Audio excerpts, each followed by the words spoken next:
சாய் பக்தர்களுக்கு என் அன்பு வணக்கங்கள். ஓம் சாயரம். என் அன்பு குழந்தையே, இப்போதெல்லாம் உன் மனதில் நிம்மதியை தொலைத்துவிட்டு தேடிக்கொண்டிருக்கின்றாய். ஒன்றை மட்டும் நன்றாக புரிந்து கொள். எதையும் யாரும் இன்னொருவருக்கு கொடுத்துவிட முடியும். ஆனால் நிம்மதியை மட்டும் மனிதன் தன்னிடம் இருந்து மட்டும்தான் பெற்றுக்கொள்ள முடியும். உன் மன நிம்மதியை வெளியில் எங்கும் தேடாதே. உன் மன நிம்மதியை வெளியில் எங்கும் தேடாதே, உனக்குள்ளேயே தேடு. நிச்சயம் கிடைக்கும். ஏக்கங்களையும் எதிர்பார்ப்புகளையும் சுமக்கும் இதயத்திற்கு தான் தெரியும் ஏமாற்றத்தின் வலி என்னவென்று. எதிர்பார்ப்பு இல்லாமல் வாழ கற்றுக்கொள். ஏமாற்றங்களை சந்திக்க மாட்டாய். உன்னை சுற்றி இருப்பவர்கள் எல்லாம் பச்சோந்திகள்தான். தங்கள் தேவைக்காக உன் காலையும் பிடிப்பார்கள். தேவை முடிந்த பின் உன் கழுத்தையும் நெரிப்பார்கள். என் அன்பு குழந்தையே, முள்ளின் திறமையை பார். தன்னை காலால் மிதித்தவனையும் கையால் எடுக்க வைக்கிறது.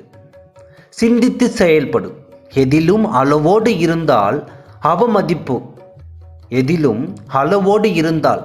அவதிப்படுவவும் தேவையில்லை, அவமானப்படவும் தேவையில்லை. ஒருவர் உன்னை தாழ்த்தி பேசும்போது ஊமையாயிரு, புகழ்ந்து பேசும்போது செவிடனாயிரு. எளிதில் வெற்றி பெறுவாய். உன்னை புரிந்து கொள்ள முடியாதவர்களுக்கு புரிந்து கொள்ள மறுப்பவர்கள் மத்தியில் வாழ்ந்து கொண்டிருக்கின்றாய். எல்லா துன்பங்களுக்கும் 2 மருந்துகள் உண்டு. ஒன்று காலம், மற்றொன்று மௌனம்.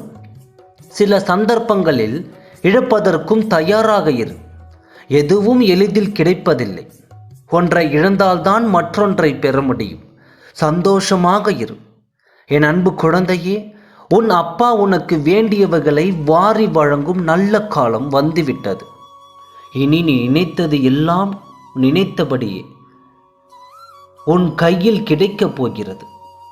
இனி நீ நினைத்ததெல்லாம் நினைத்தபடியே உன் கையில் கிடைக்கப் போகிறது. ஒன்றுக்கும் கவலைப்படாமல் உன் மன நிம்மதியை உனக்குள்ளேயே தேடிக்கொண்டு சந்தோஷமாய் இருக்க பழகிக்கொள். எதை நினைத்தும் கவலைப்படாதே. உனக்கு ஒரு ஆபத்து என்றால் உன் அப்பா நான் பார்த்து கொண்டு அமைதியாக இருக்க மாட்டேன்.